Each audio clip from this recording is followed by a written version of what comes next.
मैं हूँ Bear Grylls. मैं आपको दिखाने जा रहा हूँ कि आप दुनिया के कुछ बड़े ही खतरनाक पीहड़ों में कैसे जिंदा बच सकते हैं। बोर्नियो दक्षिण पूर्वी एशिया में है। ये दुनिया का तीसरा सबसे बड़ा टापू है। करीब 7.5 लाख वर्ग किलोमीटर में फैला ये टापू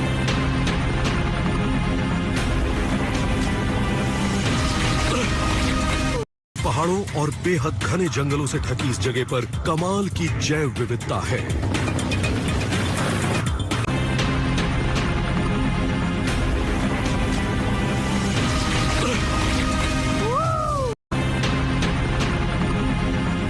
वो गुफा तो काफी बड़ी है। ये शायद पानी से बनी है।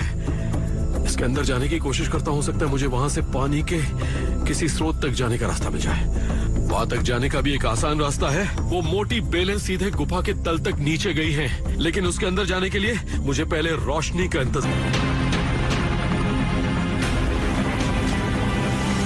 और दूसरी जगहों के मुकाबले मैं ऊपर खड़ा हो जाता हूँ ताकि हाथों को थोड़ा आराम मिल सके।